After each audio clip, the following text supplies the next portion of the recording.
Welcome to From Betrayal to Breakthrough. I'm Dr. Debbie Silber, and today's guest is Ken Guidroz.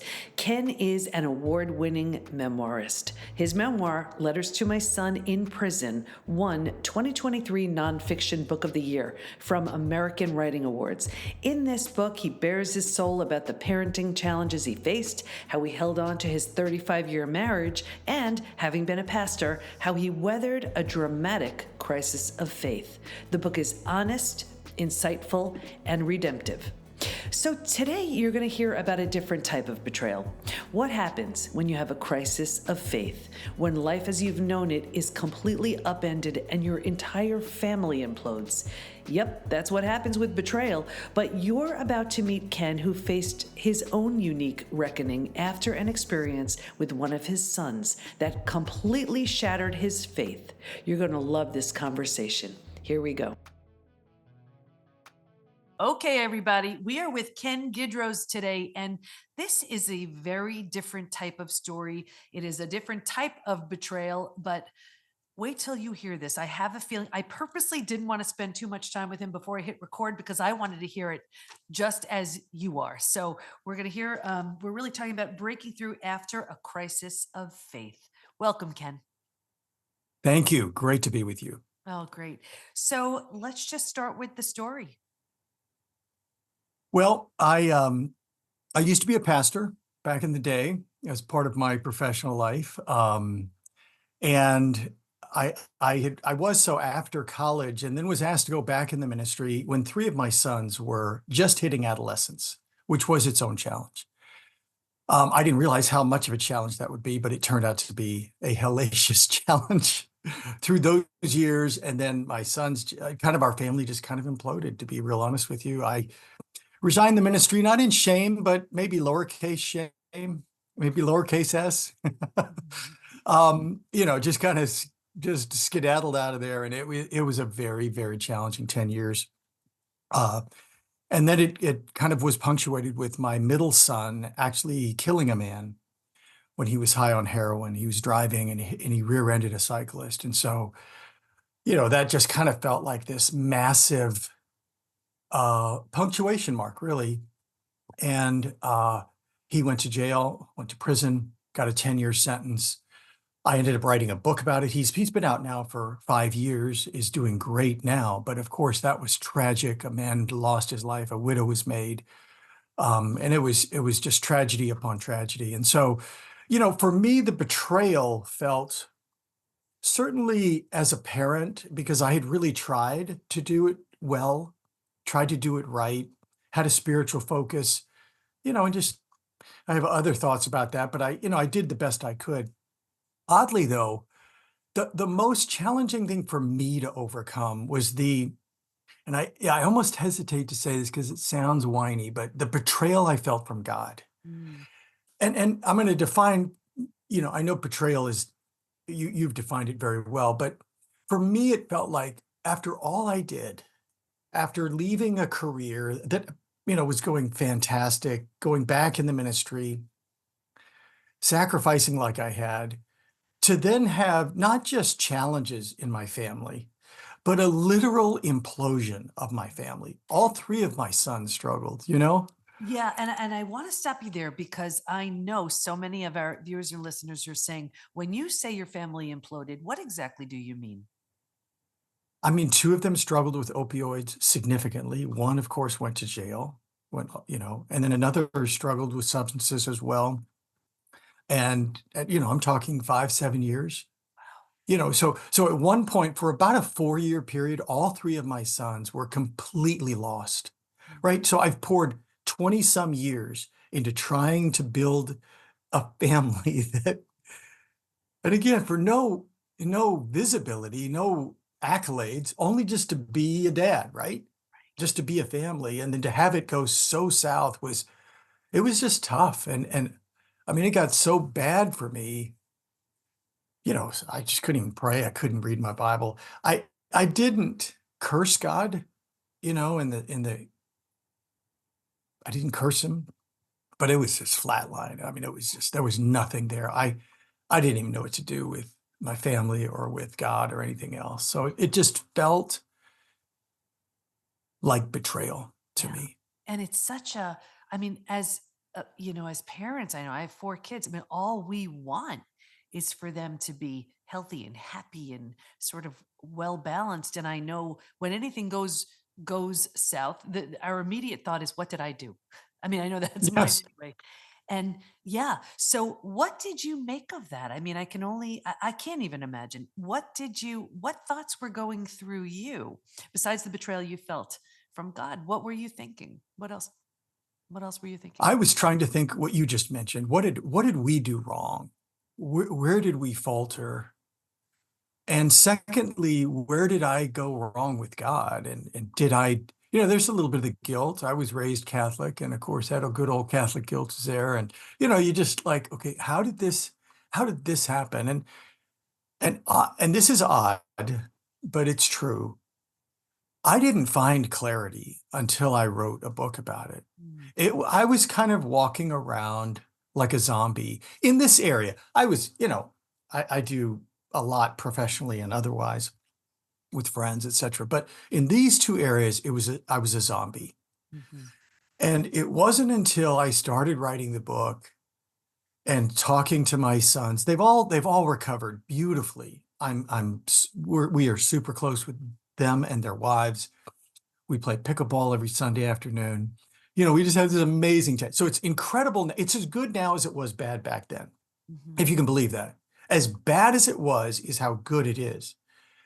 But I needed clarity. And so I really talked a lot, especially with my oldest son, just, okay, so, and I would start writing scenes about what happened when they were teens and what I did and how they responded, how it felt to have a minister as a dad with that kind of profile and that kind of pressure on my son. And I started realizing, okay, I didn't realize that my sons felt this way.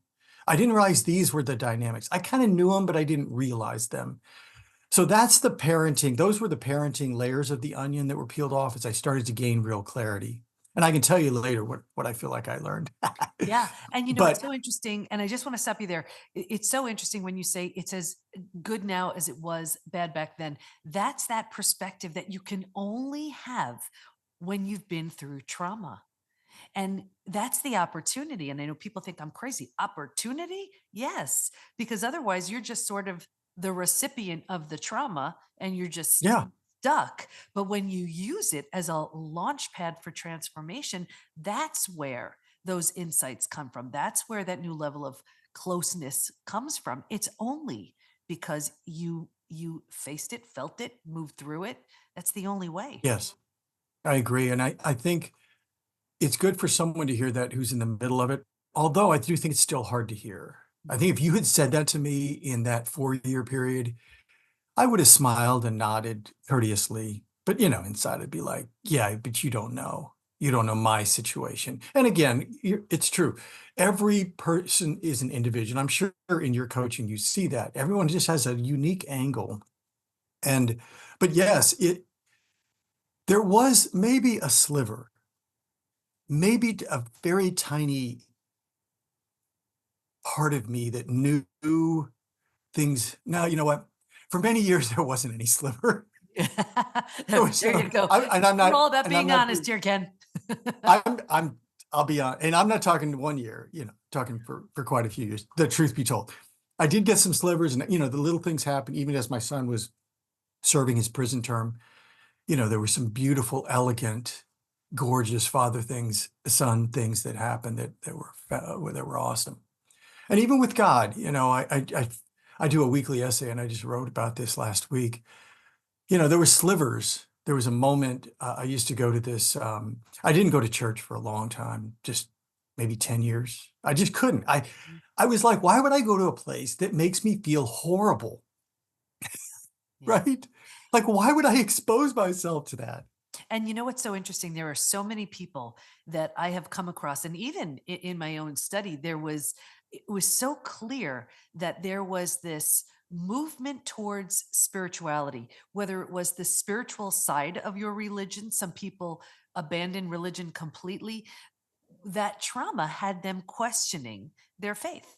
And it was only through the spiritual side of it were they able to kind of reconcile with Oh, whatever that's interesting. God, the universe, source, energy, whatever, meant to them. Was that That something that you experienced? that's fascinating that you put it that way. I've never put it that way, but that is interesting because yeah, in fact, that is exactly what happened with me. Yeah. So the only church I could go to, let me just tell you how bad it was. During the sermon of this church, I would leave, go to my car, and do some reading while he's preaching. I just couldn't even hear preaching. I was like, it made me crazy to hear some guy up there pontificating about how God will bless your family, right? Sure. Anyway, but the music and the darkness. So they turned the lights of the church down and they turned the lights on the band down. So there was no light. And you're right. I had a spiritual lowercase s experience with the music, with the bass. It was in Hollywood. It was this great band. I mean, incredible band, Mumford and Sons ish, with a spirit, with a Christian tone. Oh, it was really cool. And I would just cry. I mean, I have never cried so much in my life. I started bringing Kleenex. They actually provided Kleenex there because they knew, the music just moved you. And you're right. It was a spiritual experience that kind of was a bridge. That's what it was. Hmm. It was a bridge back to God, but not all the trappings of God, not all the religion around God. It was just uppercase G, universe God.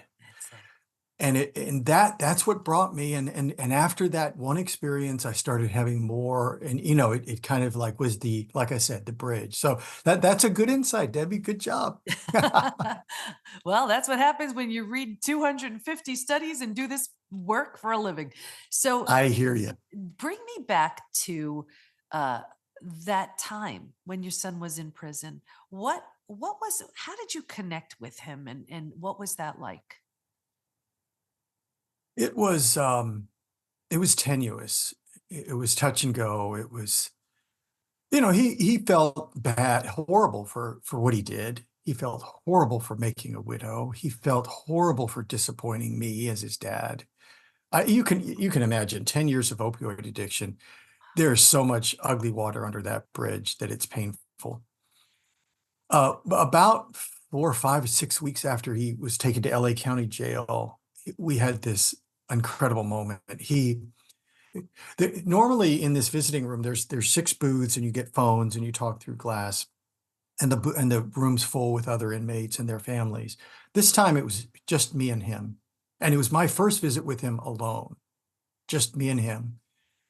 He came in a little red-faced. I was like, okay, what's going on? He just looked different. He was completely sober now. And I hadn't, think about this. I hadn't seen a sober son in at least 10 years. Almost like you've lost your son. And the boy that is someone foreign, and now you finally see him. It's like this transcendent moment. And about 10 minutes into our visit, he completely melts down. He completely breaks down, starts weeping, wailing. I thought the guard was going to come in. He mentions the word of the victim, Rod. He says, I'm so sad I killed Rod. And I mean, you got to know, to a son who's shirked responsibility for all those years, to say, I'm so sorry I killed, and then he gives us the name, Rod.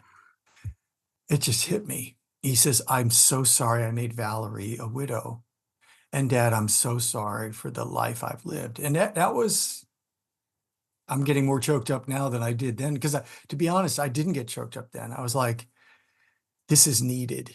Yeah. This is needed. So that was the beginning. We started writing each other letters, these amazing, just honest letters. He had nothing but time on his hands. I wanted to connect with my son. So I just started, after a while, I just started opening up my life. Mm, Like I even told him how I met his mother and all the dating stuff. Like I just come, and I was like, he's gonna read it. Hey, he can burn the letter. But right. it bonded us in this just incredible way. Oh, so Yeah, it was beautiful. And you beautiful. know what? It sounds like he had that dark night of the soul. And it's when we crash and burn, that's when we're able to pick ourselves up because it can't get worse, right? And we pick ourselves up, Yeah. and that's that second chance. And that's when we create something beautiful. And people ask me all the time, they said, can you really change after betrayal? Is it possible? Whatever the betrayal is. And in your case, it's a different type, but still. And it's 100% true and real. When someone realizes they blew up someone else's life, they shattered the heart and trust of the person they loved the most, or they just, the rug had been completely pulled out from someone, whatever it is, that reckoning allows for the birth of the new. And it sounds like that's what happened with him. And that's when, on that, when we hear about the hero's journey, the hero's sort of, moving along, and then there's that crisis, but then here's the opportunity, then there's that climb, and they climb way farther and further than if Yeah. that experience never happened at all. Tell me what this, because you mentioned your wife, how you met. What did this do to your marriage? It was traumatic. It was very challenging. As a couple, when you have son struggles like ours did, you can turn on each other. It's easy. She's an enabler. Mm, I'm an asshole, whatever. mm. Well, that's true. I am an asshole. But anyway, Yep. you're cold or whatever. You're too strict. We had those talks and we had those arguments. When the accident happened and jail happened, that was tough. I'll never forget being in the courtroom, and I'm ashamed to say this, but there was even times we couldn't even sit together. Mhm. I mean, I know that's not something I'm proud of. I just could. And it was mostly me. I just was so nervous. I just was walking and just could. I wasn't gracious to my other two sons in the courtroom. I wasn't gracious to my friends. I mean, I'm embarrassed, but it was, I just was so broken, I guess is the right word. I just was so betrayed and just, I just didn't know what to do. And so, but we hung in there, we talked, we would get together, every night, watch a little Grey's Anatomy, and pause the DVR, in our shows, and we would talk. The room would be dark. And we're 41 years in now. So, we're not newcomers to this. And we just talked, we kept it real. It's funny, a dark room sometimes can help you be more honest with each other. Yeah, it's weird. And yeah, it's funny. Maybe I just love the dark. I'm Phantom of the Opera is what I am. I like a dark church. I like a dark room to talk to my wife. We're seeing a theme here, Debbie. I Um, see it. Well, no, you I'm know the what? Prince of Darkness. It's real because that level of vulnerability is so uncomfortable. But in the dark, it's almost like I used to remember having the best conversations with my kids when we were driving, because they'd be, let's Yes. say, in the back seat. They're not looking directly at me, so they felt comfortable sharing. And that's when I knew if I needed to talk to them, get them in the car. And it Yeah. and it Oh helped. my gosh. That's so awesome. And I even think in marriage sometimes, if it's hard, I don't know. If I sit down, I'm opposite the table with my wife. I don't know. Like I'm looking at her. Sometimes I don't know. It's weird. Not weird. That's not weird, but Yeah. I don't know. Darkness sometimes, or driving, you're right, or walking can Hmm. really, the scenery's passing and your mind kind of relaxes. And Yes. somehow, for some reason, those were our best talks. And we, there was a time when we couldn't even visit our son in prison together. We would talk over each other. I annoyed her. She annoyed me. She'd want to just comfort him. I'd want to, keep it real with him Yeah. until keeping it real went wrong. And it was just Yeah. it, and I guess I'm not proud of this, but I find in 41 years of marriage, giving each other enough space, not too much, but enough space, can be a magical thing. I need space. Hmm. You know, I'm 64 now. I've got my things I like to do, right? Joyce has her things. And we don't have to shop together. We don't have to work out together. We don't have to do 1,000 things together. Hmm. We've got something that works for us, and this trauma helped us refine what that was. Was there a moment? Was there a turning point? Sometimes people can remember. I mean, let's say if it's a betrayal, it could be D-Day, Discovery Day, or it could just be that one moment where you realized we're on the upside of this. Was there a moment that you can think of where you were like, okay, we're okay. We're going to be okay. I do. There was a letter I got from Lucas probably 2 years in, where he had just finished Crime and Punishment by Dostoevsky. My son went on a reading binge for about a year and just changed his life in prison. He worked in the library. They paid him 8 cents an hour. But he devoured books like you would not believe, and literally changed his life. It was his salvation. But he wrote me a letter and he just said, I just finished the book, and I had to push myself through it because it was dense, but I realized that, like Dostoevsky, who the character, I mean, had killed somebody and got sentenced to 10 years. I'm like that character, and I'm being born again. I'm seeing things new. I put the book on my chest. My roommates were asleep. It was 10 o'clock at night. And he just writes this most elegant, beautiful, changed man letter to me. And I'm just weeping reading it. And it may seem far into it, but that was kind of the first time I said, you know what? Maybe, just maybe, my son will be a human again. Wow. Maybe we'll be a father and son again. So that was far in, but that was probably the first time I tangibly remember thinking, I think there's hope. Yeah. Now, was there a moment with your other sons where something sort of shifted in them, or they were impacted by all this too? My youngest son struggled with opioids at the time, and no, this did not move the needle for him. He had to come to his own Hmm. rock bottom. My other son had already turned his life around, thankfully. At least I had one ray of hope. He had a son right when my middle son went to prison. My oldest son, had a son. So things were turning around for him. And really there was no tangible moment of truth with either of them. They just gradually changed. Yeah. How do you look at life now? I think maybe the one word that I love now, and that characterizes my life, and this kind of sounds self-serving, I'm going to say it anyway, is humility. And I'm going to put it this way: I've been humbled. Mm-hmm. I have been humbled in life. I used to think I was all that as a parent, as a pastor, and again, I wasn't, not like I just, you're confident. You're Mm-hmm. confident in your soul. You're like, yeah, I'm something.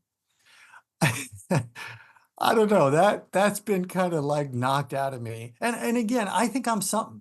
You know what I mean? I love my life. I love my faith. I have an incredible relationship with my sons, even my middle son still. We keep it real. I talk to him. The other day he was being a bit of an asshole, just kind of arrogant with his mom, and throwing his own son around. I called him up later. I said, look, you're losing the humility that changed your life. And he was like, he got it. He goes, Dad, you can say that to me anytime. I am forever an open slate to you. I'm Yeah. like, are you freaking kidding me? I Wow. love this. But I feel humbled, Debbie. Yeah. I have been to what I feel like is the bottom. And again, I realize there may be a lower bottom. Not saying that there isn't. Mm-hmm. All I know is I've been to a very dark place, Yeah. and I stayed there. I wallowed in it. I struggled with it. I felt all alone in it. Yeah. And I'll never forget that place. Yeah. I will never forget that. And there's this infusion of humility. I, I, I think humility may be one of the greatest virtues. I almost feel like it's the gateway virtue, Yeah. is when you have either been humbled Or maybe if you're a better person than me, you humbled yourself. Okay. When you are that person, there's this light that shines from you. There is this realness, this gentleness. Even if you're an asshole on the inside, Mhm. which I struggle with, by the time it reaches your lips, Yeah. it's been filtered through humility and it becomes gracious instead of what you really wanted to say. And I don't know. I look at it in my marriage. My wife has it. And even though we'll sometimes, we'll get a little bit weird with each other, but it's like that humility just comes in and says, you know what? Just humble out. And so that's kind of how life feels for me. Yeah, that's so beautiful. And Ken, I'm convinced your biggest crisis reveals your greatest gift. And if you think about it, if humility is what has emerged in you, and you get to share that and teach that to your family and all within your care and reach, you ask me, that's trauma well served. What do you That want is trauma. everyone? Well, Yep. What do you want everyone to know as we wrap up? Well, I think I've kind of said it all. Of course, the book's a beautiful story about a father and son coming back together again. Well, I guess one last thing was, and I'm not sure how this segues into kind of what you teach, but it was through the letter writing, me trying to help my son that helped me. Mhm. And I didn't expect that, right? I'm the dad. I'm guiding him. We start reading C.S. Lewis together. We do all these things. But it was through that all of a sudden it started ministering and it started benefiting me. And that's, I don't know, I guess even in our trauma, sometimes even in our lower moments, if we can maybe try to help someone else, I don't know, there's a lesson in there somewhere. There But absolutely is. Yeah. yeah, I think two things, so I write about that in the book. I do a weekly essay on Substack. If somebody's interested in hearing my angle on the world, that it's kind of me just exploring life on this side of trauma and this side of betrayal. And it's a pretty beautiful thing. You know what I love so much about what you shared, and there's this beauty and this depth and this richness that we only get to when we move through what other people would think is unimaginable. We don't know how Yeah. strong we are. We don't know how resilient we are. We don't know how capable we are. We don't know how much love we can have and how much love we can give. And I think you saw that in moving through your own experience. Ken, where can we go to learn more about you and all your great stuff? KenGuidroz.com. So my name.com. And that's where everything is. Beautiful. And I will have everything in the show notes so all of our listeners and viewers can enjoy it. I want to thank you so much for sharing your story, for moving through your own darkness and benefiting so many people because of it. Thank you. Oh, absolutely. Thank you so much for having me. Whether you're a parent or caretaker for someone you care about, it's so painful to see them hurting or causing hurt to others. But it's through those hard times that we have an opportunity to wake up, become someone new, and that's what Ken and his family all did. Stay in touch with Ken by going to kenguidroz.com, and we'll have all of his information in the show notes at thepbtinstitute.com/podcast. Here's my biggest takeaway: humility. Every trauma gives us the opportunity to learn something new as we're tested, pushed, and given the opportunity to become someone we weren't before the trauma happened. For Ken, his experience led him to discover humility, and what a beautiful gift that is. Your biggest crisis always reveals your greatest gift, although sometimes it can take all we have to find it. I hope it inspires you to become stronger, healthier, wiser, or whatever is lying beneath your pain, because it's there. If we can help you, join us within the PBT Institute, where all we do all day, every day, is help you move through the proven and predictable 5 stages from betrayal to breakthrough. And if you're the betrayer, we got you covered too with our Rebuild program. Reclaim is for the betrayed, Rebuild is for the betrayer, and you can learn more about all of our programs at thepbtinstitute.com. Thanks for listening. Can't wait to be with you next time, and here's to your breakthrough.